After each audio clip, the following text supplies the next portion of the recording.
Hello दोस्तों, आपका अपने YouTube चैनल संस्कार कोचिंग अकेडमी पे आपका हार्दिक स्वागत व हार्दिक अभिनंदन। जैसे कि काफी विद्यार्थियों की डिमांड थी सर जो अब हमारा सेकंड टेस्ट होगा उसके क्वेश्चंस बताओ, तो मैं आज सेकंड टेस्ट के जितने भी महत्वपूर्ण इंपोर्टेंट क्वेश्चंस हैं उनको हम हल करने का प्रयास करेंगे और वो क्वेश्चन आपके सेकंड टेस्ट में आपको देखने को मिल सकते हैं।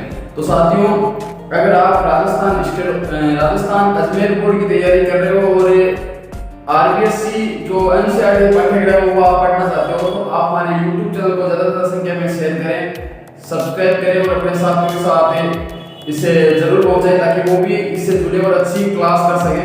तो साथियों, अब बात करते हैं जैसे अपना जिला शिक्षा एवं प्रशिक्षण संस्थान डाइट भरतपुर के द्वारा जो NAS परीक्षा 2021 है उसके बारे में बात कर रहे हैं। तो ये बोर्ड पेपर में आपको हल कराने जा रहा हूँ NAS का, तो यह आप जरूर जुड़ना और ज्यादा से देखना। विषय अपना रहेगा विज्ञान, तो साइंस सब्जेक्ट को अब अपन बेहतर से बेहतरीन तरीके से पढ़ेंगे और जितने भी मेरे शेयर व श्रेणियां वो जुड़ी हुई है उन सबसे निवेदन है फटाफट एक दफा आप लाइक करें और फटाफट कमेंट कर दें और भी जिस क्लास की आपकी डिमांड रहती है उसके बारे में जरूर बताएं। तो कक्षा 10 के सभी स्टूडेंट फटाफट से जुड़े, जितने भी स्टूडेंट हैं वो फटाफट से जुड़ जाए अभी। तो अपन क्लास को स्टार्ट करते हैं।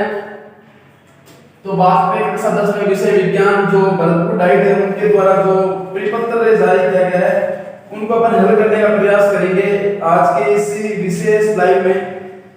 तो सबसे पहले बात करें तो उनके लिए बहुत ही जबरदस्त क्वेश्चन है, तो वो अपन हल करने का प्रयास करेंगे।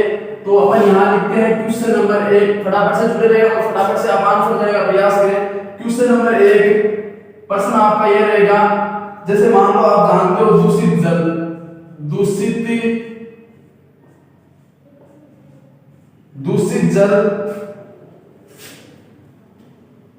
जल से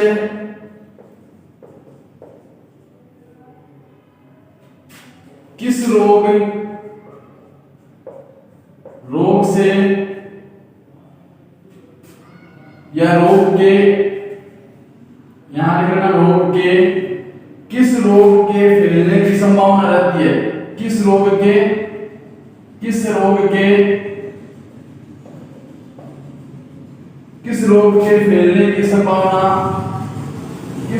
फैलने की संभावना होगी।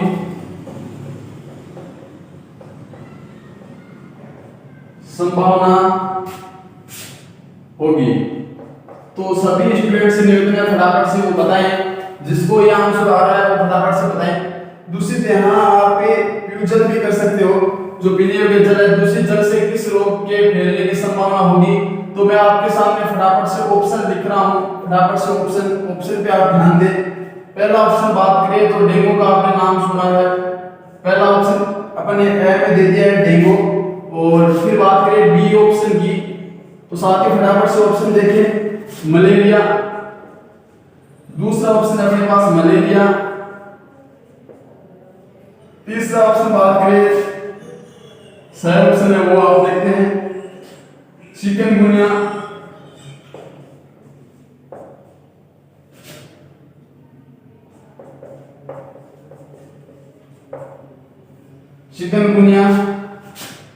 चौथा ऑप्शन अपना रहेगा हेजा। देखते हैं कौन से स्टूडेंट फटाफट से बताते हैं इसके बारे में। राइट आंसर बताएगा उसका पहले नाम लिया जाएगा, कमेंट में फटाफट से आप राइट आंसर बताएं। यानी आपके सामने ए ऑप्शन है, बी ऑप्शन है, सी ऑप्शन है, डी ऑप्शन है, 4 ऑप्शन से आपको एक आंसर बताना है, 4 में से जो सही है वो आपको बताना है।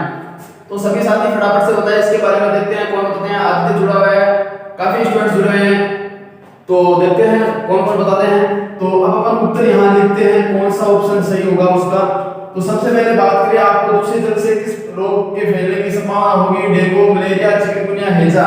तो बात करें इसमें आपका option A, B, C, D में से कौन सा सही फटाफट से बताइए। यानी इसमें ऑप्शन सही होगा द, हैजा। क्या होगा? हैजा। तो साथियों अपन उत्तर में क्या लिखते हैं? हैजा। अब देखो क्वेश्चन नंबर 2 हल करते हैं साथियों। क्वेश्चन नंबर 2 और ही जबरदस्त है। जैसे अमल का नाम सुना है, अमल प्लस सार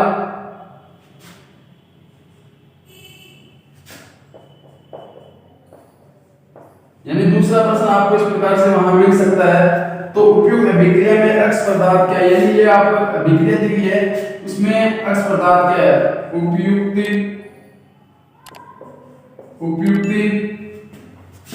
अभिक्रिया, उपयुक्त अभिक्रिया में अक्ष पदार्थ है। तो ये अपने को एक अभिक्रिया दी गई है, उसका अक्ष पदार्थ बताना है।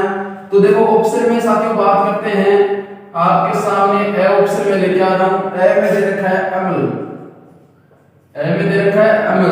फिर बात करते हैं साथियों ब में आपको दे रखा है सार, फिर साथियों स ऑप्शन में आपको दे रखा है लवण, क्या दे रखा है, लवण। फिर द ऑप्शन में दे रखा है उष्मा। तो साथियों इसमें आपके सामने ये चार ऑप्शन है, फटाफट से बताइए। जितना जुड़ चुका है आदित्य कंटिन्यू क्लास देख रहा है, काफी स्टूडेंट्स है वो हेमा कंटिन्यू क्लास देख रही है, तो फटाफट से आप कमेंट करें और बताइए इसका कौन सा आंसर सही होगा। तुक्के बदलो भाई, तुक्के बदलो, तुक्के लगा रहे हैं काफी स्टूडेंट, कोई उसमें बता रहा है, कोई कुछ बता रहा है, तुक्के बदलो फटाफट से सही राइट आंसर बताओ। तो बात करते हैं इसमें आंसर पहला अमर है, सार है, लवण है, उष्मा है, यानी इनमें से आपको बताना है ये उपयुक्त अभिक्रिया है, इसमें कौन सा आंसर इसका राइट हो सकता है। तो साथियों इसमें अम्ल तो नहीं होगा, सार नहीं होगा, तो फिर क्या होगा, क्योंकि अम्ल सार दे रखा है और उष्मा है तो जल के साथ बताइए। फिर इसमें आपको आंसर सही करना है, क्या होगा, लवण। तो उत्तर में क्या लिखते हैं साथियों, उत्तर में लिखते हैं लवण, क्या लिखते हैं, लवण। ये आपके साथियों NAS ने जो मॉडल पेपर जारी किया है उसी के क्वेश्चन में आपको हल करवा रहा हूं। कक्षा 10 के सभी स्टूडेंट इस मॉडल पेपर को जरूर देख लें, क्योंकि अब आपको पेपर्स में यही करके आना, ये क्वेश्चन अच्छे से देख लें। मैं आपको पूरे क्वेश्चन बताऊंगा इस सेशन में और पूरे आप देखते जाना। फिर बात करते हैं साथियों क्वेश्चन नंबर 3 की, कि 3 नंबर क्वेश्चन क्या है, इसमें 3 नंबर क्वेश्चन ये है, मानव, मनुष्य को जानते हो, मानव शरीर के किस अंग की तुलना वनु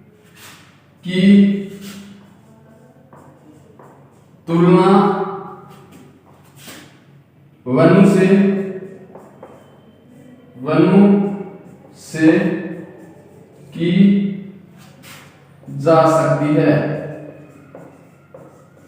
की जा सकती है, देखो प्रश्न आपका ये है, मानव शरीर के किस अंग की तुलना वनु से की जा सकती है। तो अब बात करते हैं साथियों इसके ऑप्शन की। ऑप्शन अपने पास क्या क्या है, तो ए में बात करते हैं साथियों आपको हृदय दे दिया गया है, ब में बात करते हैं साथियों वक्र दे दिया गया है, स में बात करते हैं साथियों फेफड़े दे देते हैं आपको, क्या दे देते हैं, फेफड़े। अब द में आपको दे देते हैं साथियों नाक। फटाफट से मेरे जितने भी रसगुल्ले हैं फटाफट से इसका राइट आंसर बताएं, देखते हैं कौन क्या बताते हैं।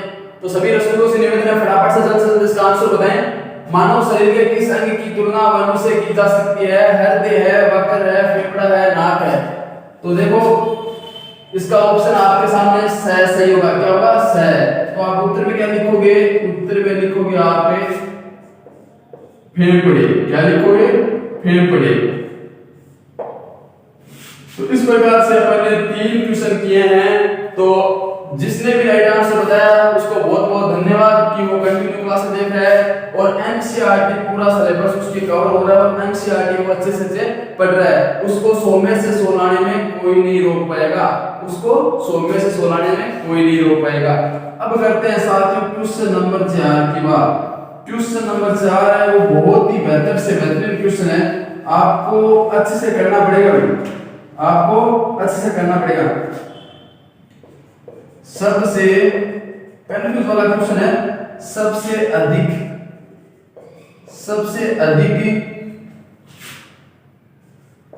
उत्तम ऊर्जा स्रोत कौन सा है।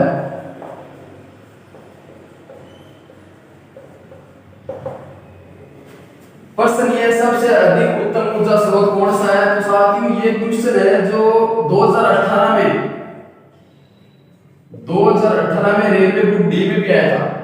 बहुत जबरदस्त क्वेश्चन है और ये क्वेश्चन थोड़ा ध्यान से देख लेना, पढ़ो पहले ढंग से कि सबसे अधिक उत्तम ऊर्जा स्रोत कौन सा है। अधिक उत्तम ऊर्जा स्रोत कौन सा है? तो सबसे पहले बात करते हैं, आपको मैं ऑप्शन देता हूं कोयला हो गया। फिर बात करते हैं ब ऑप्शन के अंदर मैं आपको देता हूं लकड़ी। क्या देता हूं? लकड़ी। फिर बात करते हैं स ऑप्शन में मैं आपको देता हूं पेट्रोलियम।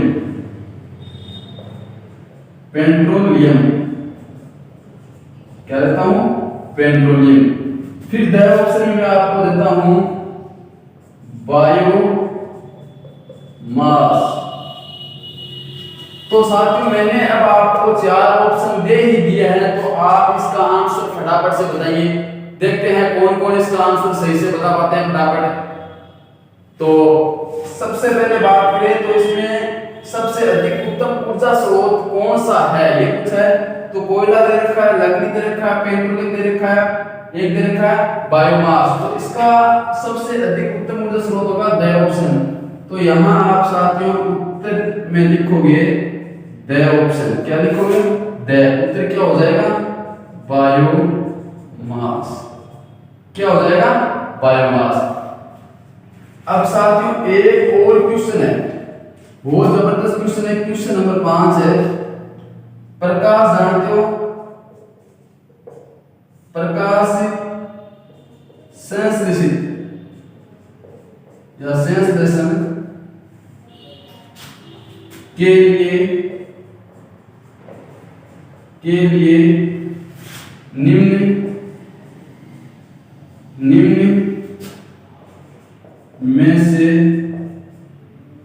निम्न में से किस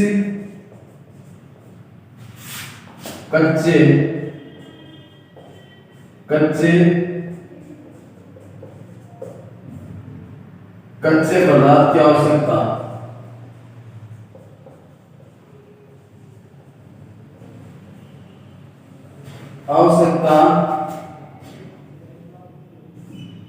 आवश्यकता नहीं होती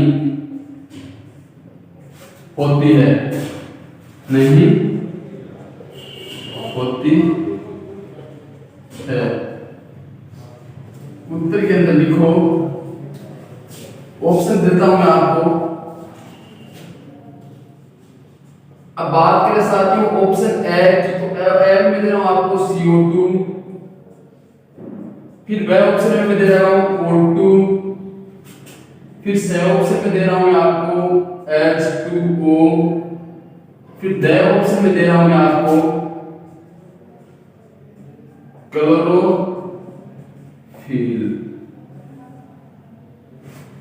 तो साथ में मैंने आपको 4 ऑप्शन दिए हैं। प्रकाश संश्लेषण के लिए निम्न में से किस कच्चे पदार्थ की आवश्यकता नहीं होती? प्रश्न में क्या है? प्रकाश संश्लेषण के लिए निम्न में से किस कच्चे पदार्थ की आवश्यकता नहीं होती। तो अब आपको यानी CO2 दे रखा है ओ ऑप्शन में, ब में दे रखा है O2, स में दे रखा है H2, द में दे रखा है क्लोरोफिल। तो अब आपको यहां देखना है प्रकाश संश्लेषण के लिए निम्न में से किस कच्चे पदार्थ की आवश्यकता नहीं होती। तो आपका ऑप्शन से होगा यानी सही ब, यानी O2 की आपको आवश्यकता नहीं होगी। तो उत्तर में क्या लिखोगे साथियों? उत्तर में लिखोगे O2, यानी ऑप्शन आप सही करोगे ब। क्या करोगे? ऑप्शन सही करोगे ब। तो अब तक अपन ने कुल 5 प्रश्न किए हैं साथियों। तो 5 आपको अच्छे से अच्छे आने चाहिए। ये 5 प्रश्न बहुत ही जबरदस्त प्रश्न है। तो अब आगे के कुछ क्वेश्चंस है वो साथियों अब देखते हैं कि भाई क्वेश्चन आगे अपने 6 नंबर क्वेश्चन क्या है। तो अब क्वेश्चन की बात करें 6 की, तो 6 नंबर भी क्वेश्चन एक अच्छा क्वेश्चन है, तो वो अपन देखेंगे। तो अब लगाते हैं क्वेश्चन नंबर 6 और 6 नंबर को करते हैं। प्रश्न क्या है? प्रश्न है कि किस गुणों या गुण की वंशागति अपन ने लेसन पढ़ा है, उसमें से बहुत जबरदस्त क्वेश्चन उठाया गया है। वंशागति नहीं होती। और ये क्वेश्चन आपको अच्छी तैयारी होगा ना वही विद्यार्थी कर पाएगा, अन्यथा बाकी देख लेना आप इतने विद्यार्थी जुड़े हो इस क्वेश्चन को बहुत कम संख्या में आप कर पाओगे। किस गुण की वंशागति नहीं होती है? अब मैं आपको ऑप्शन दे देता हूं, फिर आप बोलोगे सर ऑप्शन नहीं है। तो सबसे पहले बात करते हैं ए ऑप्शन की। किसकी करते हैं? ए ऑप्शन की। ए में आपके पास दे रखा है आंखों का रंग। क्या है? आंखों का रंग। बे में आपके पास दे रखा है साथियों चमड़े का रंग या चमड़ी का रंग। स में आपके सामने है साथियों शरीर, शरीर का आकार। द में आपके सामने दे रखा है साथियों बाल की प्रकृति। बाल जानते ना? बाल यहां इतना लिखना बाल की प्रकृति। अब देखो किस गुण की वंशागति नहीं होती? किस गुण की वंशागति नहीं होती? तो सबसे पहला ऑप्शन है आपके आंखों का रंग, दूसरा है चमड़ी का रंग, तीसरा शरीर का आकार, चौथा है बाल की प्रकृति। यानी ये क्वेश्चन बहुत जबरदस्त है। देखते हैं कौन गीता भैया से सबसे पहले इसका आंसर करते हैं। तो अब यहाँ जो राइट आंसर जो पहले बताएगा वो विद्यार्थी, मैं उसका आंसर लिखूंगा। फटाफट राइट आंसर बताओ। तो मैं बताता हूँ आपको, इसका राइट आंसर होगा द, बाल के रंग की बाल की प्रवृत्ति होगी। इसमें यहाँ लिखेंगे बाल, जानते ना बाल, तो इसमें लिखेंगे बाल की प्रकृति। ठीक है साथियों, अब अपन क्वेश्चन करते हैं 7 नंबर। निम्न में से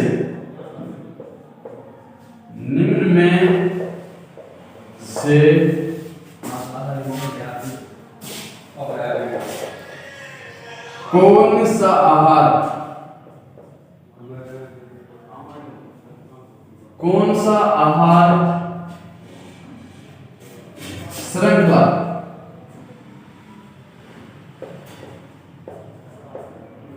श्रृंखला का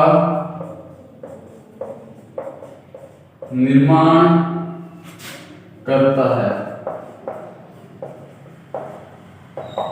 प्रश्न बहुत जबरदस्त है। निम्न में से कौन सा आहार श्रृंखला का निर्माण करता है? आहार श्रृंखला है उसका निर्माण करता है। अब देखो ऑप्शन देखते हैं। पहला ऑप्शन ए लगाते हैं। ए में दे रखा है घास, घास तो सब जानते हो। फिर दूसरा लगाते हैं गेहूं, गेहूं जानते हैं? गेहूं तथा आम। तीनों बातें अलग अलग है।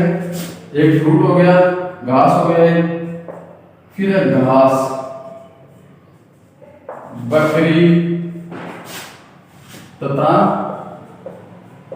शेर। फिर बात करते हैं ए में हो गया, से ऑप्शन की बात करते हैं।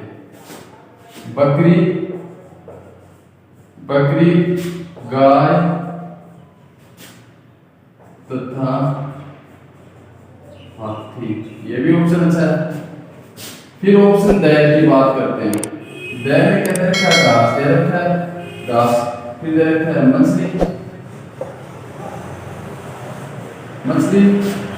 मछली तथा बकरी। अब भाई प्रश्न क्या है? प्रश्न यह है निम्न में से कौन सा आहार श्रृंखला का निर्माण करता है, यानी निर्माण प्रक्रिया चलती है। जैसे ऑप्शन में दे रखा है पहले में घास था, गेहूं था, आम। फिर दूसरे में दे रखा है बैल में घास, बकरी तथा शेर। फिर इसमें दे रखा है बकरी, गाय तथा हाथी। चौथे में दे रखा है घास, मछली तथा बकरी। अब देखते हैं कौन से रसगुल्ले इसका आंसर सही बताते हैं। अब देखते हैं क्या कुछ करते हो। गई भैंस पानी में। अब देखते हैं फटाफट से इसका कौन आंसर होता है। मैं उत्तर लिख रहा हूं, तब तक आप फटाफट से इसका आंसर दो। देखते हैं कौन से बताते हैं। तो नहीं बता पाओगे आप, कमेंट एकदम ढीले पड़ गए आपके। तो देखो मैं आपको बताता हूं, घास है, गेहूं इसका कोई मेल नहीं होता है। गेहूं से क्या है? आम का कोई मेल नहीं होता है। फिर है घास, घास को बकरी खा सकती है, बकरी को शेर खा सकता है ना। अब इसमें बात करते हैं बकरी को गाय खा सकती है, गाय हाथी को खा सकता है, तो ये भी आंसर गलत है, ये भी गलत है। घास मछली, मछली टू बकरी, ये भी बात सही नहीं है। ये बात यहाँ सही है, घास को बकरी खाती है, बकरी को शेर खा सकता है। तो इसमें ऑप्शन कौन सा राइट होगा? ब ऑप्शन। तो आप यहाँ लिखोगे ब लिख के आंसर जो है उसका लिख देना घास, घास, घास बकरी तथा शेर। अब साथियों क्वेश्चन नंबर 8 की बारी है। 8 नंबर फटाफट से देखते हैं।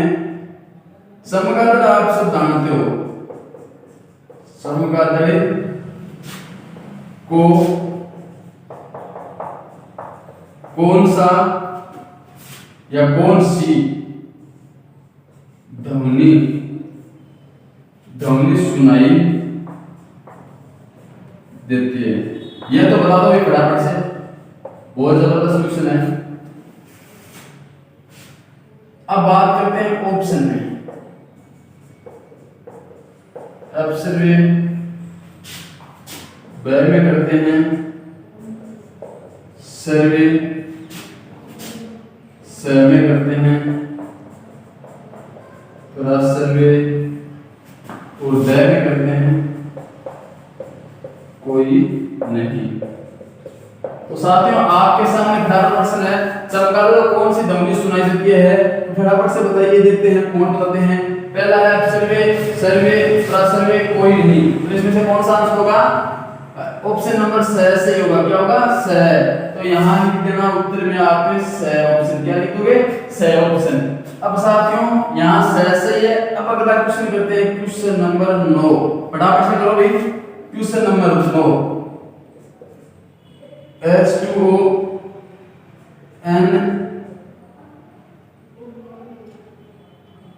NH3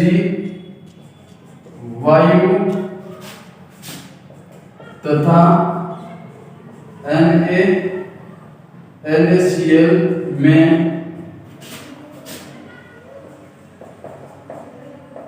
कौन सा पदार्थ है?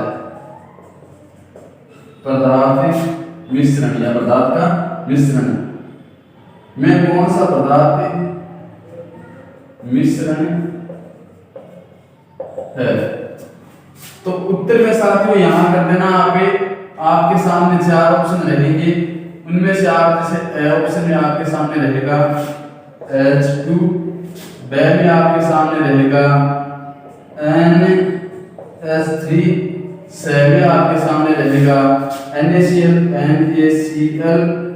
द में आपके साथ रहेगा वायु। तो अब देखो H2NH3 वायु तथा NaCl में कौन सा पदार्थ मिश्रण है? अब भाई इनमें क्या है? अब H2 किसका मिश्रण होगा? NH3 किसका? NaCl नमक। इन तीनों चीजों में ये ऊपर दिया है H2NH3 वायु तथा NaCl में कौन सा पदार्थ मिश्रण है? इन तीनों में बात करें चारों में, तो ये वायु है ना, वायु ये इसका क्या है?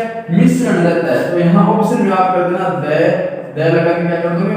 वायु कर दोगे। तो ये साथियों आपका सही हो जाएगा। फिर बात करते हैं क्वेश्चन नंबर 10। फटाफट से करो, फटाफट से करो। यही प्रश्न है जो आपके एग्जाम में आएंगे, बहुत महत्वपूर्ण प्रश्न है। प्रकाश, प्रकाश का रंग बिरंग का संसार। प्रकाश की गति सर्वाधिक किस माध्यम में होती है? किस माध्यम में होती है? ये तो आप सबको आता है, ये तो मुझे पक्का विश्वास है आपके सबको आता है। अब देखो साथियों, इसका ऑप्शन है आपके सामने लेके आ रहा हूं, ठोस। क्या है? ठोस। फिर साथियों ब ऑप्शन लेके आ रहा हूं, ब लेके आ रहा हूं द्रव्य।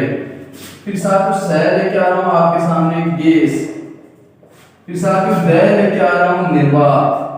देखते हैं कौन श्रेणियां सबसे पहले इसको बताती है और देखते हैं कौन सबसे इसका सही सटीक आंसर देगा। इस प्रश्न का 100% आंसर मेरे को सही चाहिए भाई। ये लेसन है, बहुत अच्छा लेसन है और आपने पढ़ भी लिया। इसका 100% सही आंसर लेके आओ फटाफट से। देखते हैं कौन लेके आता है। जितना क्या कर रहा है फटाफट से आंसर होता है इसका सही। आदित्य सही से फटाफट से आंसर बताओ। काफी स्टूडेंट्स है जो फटाफट से सही आंसर बताने का प्रयास कर रहे हैं। हाँ लगभग पहुंच चुके हो, फटाफट से बताओ। ठोस नहीं होगा, द्रव्य नहीं होगा, गैस नहीं होगा, तो कौन सा होगा? क्या होगा? निर्वात। तो काफी ने सही बताया। तो यहाँ करते हैं अपन निर्वात में, निर्वात में यानी ऑप्शन द सही करेंगे। क्या करेंगे? द। तो इस प्रकार से अपन ने इन 5 प्रश्नों के और हल किए। इसी प्रकार से अगले क्रम में 5 को और करेंगे। ये प्रश्न आपको सेकंड टेस्ट यानी जो आपका सेकंड टेस्ट होगा उसमें यही प्रश्न आपको मिलेंगे और इनको आप अच्छे से तैयारी कर लें। और ये प्रश्न बहुत ही अच्छे प्रश्न है, तो आप इनको अच्छे से देख के अच्छी तैयारी कर लें, क्योंकि इस बार आपको पेपर करना पड़ेगा भाई बहुत ही अच्छे अंकों से, और अच्छे अंक आएंगे तभी वहां एग्जाम में अच्छे अंक दिए जाएंगे। समय बहुत कम बचा है, फटाफट से करो। अब आगे क्वेश्चन नंबर 11 करते हैं। क्वेश्चन नंबर 11 बहुत जबरदस्त क्वेश्चन है। फ्यूज तार का होता है, फ्यूज है वो किस तार का होता है? फ्यूज तार का होता है। अब साथियों आपके सामने ऑप्शन लेके आ रहा हूं फटाफट से। ए ऑप्शन में दे रखा है उच्च प्रतिरोध, उच्च प्रतिरोध, प्रतिरोध जानते हो ना, उच्च प्रतिरोध वाला। और मैं ऑप्शन लेके आ रहा हूं साथियों निम्न गलनांक, निम्न गलनांक। फिजिक्स का जबरदस्त सवाल है।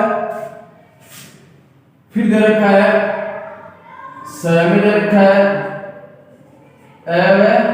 व और दे में दे रखा है कोई नहीं। क्या दे रखा है? कोई नहीं। तो साथियों आपके सामने जबरदस्त सवाल था। चार ऑप्शन थे, उच्च प्रतिरोध वाला, निम्न गलनांक, कोई नहीं। तो इसका राइट आंसर फटाफट से बताओ। फ्यूज तार होता है उच्च ताप प्रतिरोध वाला, निम्न गलनांक वाला। बात सही है। फ्यूज तार है तो उच्च प्रतिरोध वाला भी हो सकता है, निम्न गलनांक वाला भी हो सकता है, या कोई नहीं। इसका मतलब ही गलत है, हो सकती है, आपको पता है। तो इसका आंसर सही होगा तो साथियों उत्तर लिखो फटाफट से। ऑप्शन करके ए लिख दो और ब लिख दो। यही पेपर आएगा भाई, फटाफट से ध्यान से सुन लो। क्वेश्चन नंबर 12, क्वेश्चन नंबर 12 करते हैं भाई। किसी व्यक्ति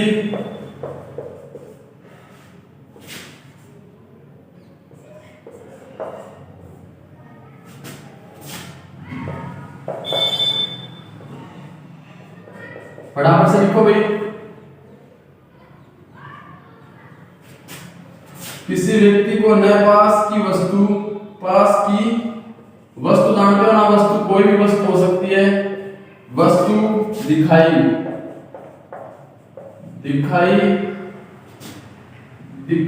देती है,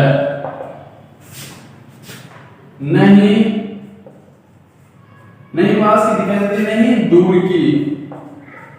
बहुत जबरदस्त क्वेश्चन है। दूर की बताओ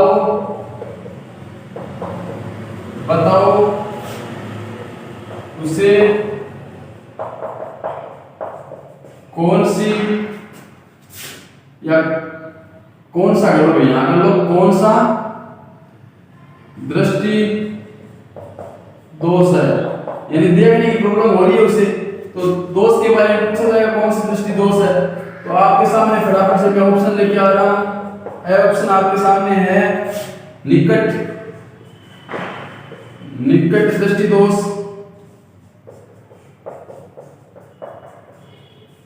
निकट दृष्टि दोष हो गया साथियों। अब मैं लेके आ रहा हूं दूर दृष्टि दोष, लेके आ रहा हूं जरा दृष्टि दोष, लेके आ रहा हूं मोतिया या बिंदु या मोतिया बिंदु, ठीक है। तो किसी व्यक्ति को न तो पास की वस्तु दिखाई देती है, न ही दूर दूर की तो बताओ उसे कौन सा दृष्टि दोष है, यानी कोई व्यक्ति है उसे नहीं पास की दिखाई देती है, नहीं दूर की दिखाई देती है, तो बताइए उसे कौन सा दृष्टि दोष है। तो निकट दृष्टि दोष, दूर दृष्टि, दृष्टि और मोतिया बिंदु या मोतिया बिंदु। तो आप फटाफट बात करते हैं। मोतिया बिंदु दोष होता है, आपको पता है, आपने पढ़ा है, तो मोतिया बिंदु ध्यान देंगे, फिर जरा दृष्टि, फिर दूर निकट दृष्टि दोष। तो यहाँ उत्तर के साथ में बात करते हैं कौन सा आंसर सही होता है, वो आप बताओगे फटाफट से। तो फटाफट सभी साथी इसका राइट आंसर बताएं क्या होगा। काफी फटाफट से बताने का प्रयास करें, कई लगभग पहुंच चुके हैं। तो इसका अपन करते हैं सही ऑप्शन सी, जरा दृष्टि दोष, जरा दृष्टि दोष। अब साथ में क्वेश्चन नंबर 13 का प्रयास करते हैं। किस प्रकार से करते हैं क्वेश्चन नंबर 13। कपूर जानते हो, कपूर को जलाने पर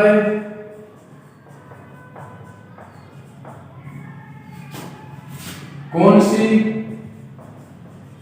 क्रिया होती है। कपूर को जब जलाते हैं तो कौन सी क्रिया होती है उसके बारे में बात कर रहे हैं साथियों। तो आपके सामने ऑप्शन लेके आ रहा हूं, वाष्पीकरण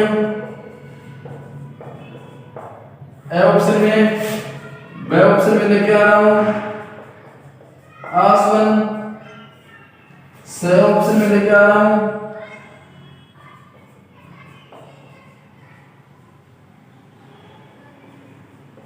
ऊर्ध्वापातन, डी में लेके आ रहा हूं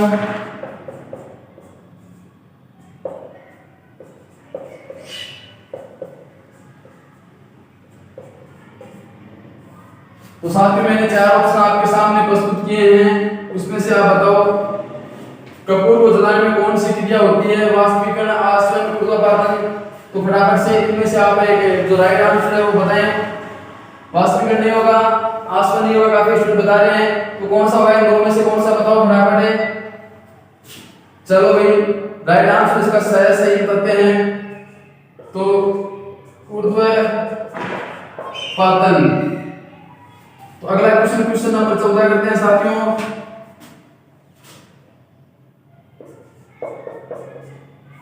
कौन सा जंतु उभयलिंगी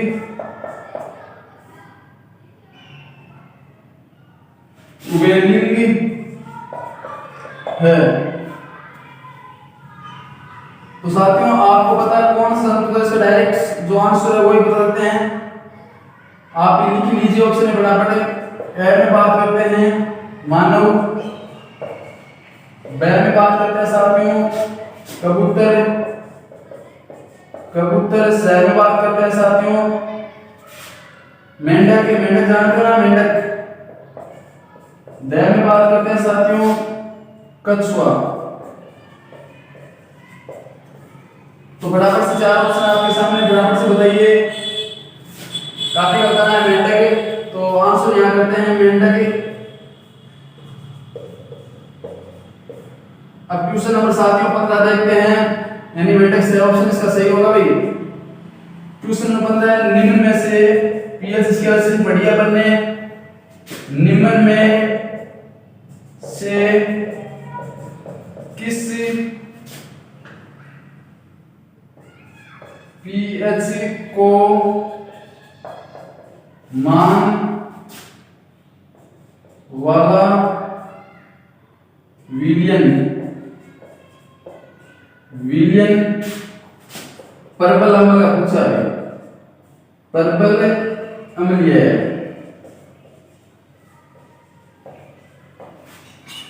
बहुत जबरदस्त क्वेश्चन है, काफी बार अपन ने पढ़ भी लिया है। तो इसमें ए ऑप्शन में देते हैं आपको 2 और बी में देता हूं मैं आपको 6, सी में देता हूं 7 और अब डी में दे रहा हूं मैं साथियों आपको 12। तो जबरदस्त क्वेश्चन है, आप फटाफट से बताइए निम्न में से किस पीएच का मान वाला विलियन परबल अम्लीय है। जब आपने पीएच स्केल पढ़ी थी वो स्केल इस प्रकार से थी, तो उसमें 0 से लेकर 14 तक संख्या थी, बीच में 7 थी। तो ये इसी प्रकृति में बताना है आपको कि निम्न में से किस पीएच का मान वाला विलेन प्रबल अम्ल के बारे में बताना था साथियों। फटाफट से आप तुरंत बताइए, देखते हैं कौन जल्द से आंसर इसका राइट बताता है। तो देखते हैं किसने बताया है। काफी स्टूडेंट्स हैं, फटाफट से बताने का प्रयास कर रहे हैं। तो सभी स्टूडेंट्स से निवेदन है कि जल्द से जल्द आंसर को सही बताएं। हाँ बिल्कुल बिल्कुल, वेरी गुड वेरी गुड, चलते रहो, फटाफट से बताते जाओ। काफी स्टूडेंट्स बताने का प्रयास कर रहे हैं। तो इसका ऑप्शन ए सही बता रहे हैं। काफी ने लगभग सही बताया, काफी ने बताया 6, काफी ने बताया 7, तो नहीं होगा भाई, इसका ऑप्शन ए होगा। तो उत्तर के अंदर आप लिख देना ए लगा के 2 लगा देना वहां, क्योंकि इसमें पूछा है प्रबल अम्ल, तो प्रबल अम्ल यही होगा। तो सभी साथियों से निवेदन है, आज अपन ने 15 क्वेश्चन देखे, तो ये 15 क्वेश्चन आपने सही पढ़ लिए हैं, तो सब इनको याद करने का प्रयास करें। और जब आपका सेकंड टेस्ट होगा साथियों, तो यही प्रश्न आपको हूबहू एग्जाम में वहां मिलेंगे। तो इन 15 को आप अच्छे से तैयार कर लें। और जो नया विद्यार्थी जो एनसीईआरटी का आरबीएसई बोर्ड के अकॉर्डिंग तैयारी कर रहा है, तो हमारे YouTube चैनल से जरूर जुड़े।